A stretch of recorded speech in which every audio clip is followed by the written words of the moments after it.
Interesting that the ardent atheist Richard Dawkins says that the point of evolution is to produce objects which have the appearance of being designed.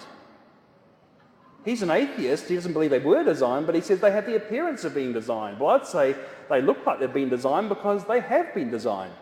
That's pretty logical.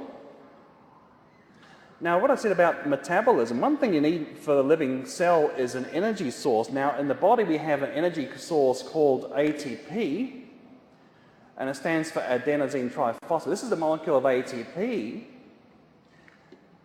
Now what happens with ATP is you've got a very strong bond here, and what it does is it chops very high energy, so when it chops this bond, it releases lots of energy. And that's the energy currency of the body. It's so important that in fact your body would probably be making about half its own weight in ATP every day and then consuming it. And cyanide works by stopping ATP being produced, and it causes death in 30 seconds. So it gives you an idea of how vital ATP is for life, the energy currency of the body. But now we know,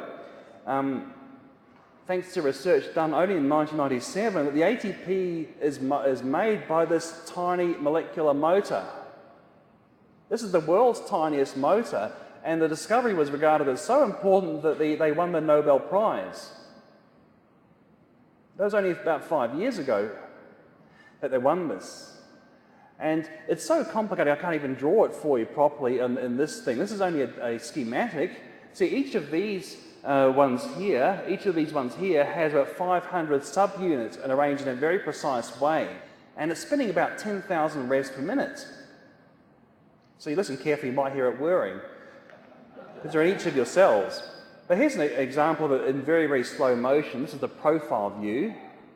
Of course, this is going about 10,000 revs per minute, though. And here's a top view of it.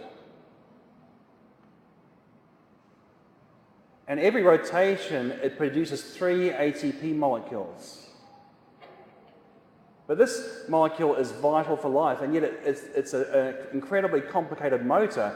You couldn't have life unless you had this motor to produce the energy currency. So it looks like this motor must have been there right from the beginning. And I'd say that because this motor is so much better, so much tinier, more efficient than any motor we can design, I'd say the designer of this motor is far more intelligent than any motor designer we have today too. Some cells, this is a simple cell, has another type of motor.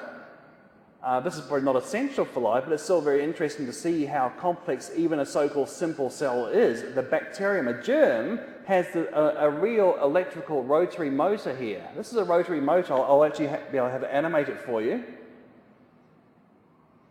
And what this motor is doing is it's making a wave in this whip-like cord called a flagellum. This is a flagellum here, and by the whip-like movement that the motor generates, the germ can propel itself through the liquid it's in. So it's amazingly complex things. Even in a simple cell, you look at it in more detail, you find there's incredible layers of complexity there.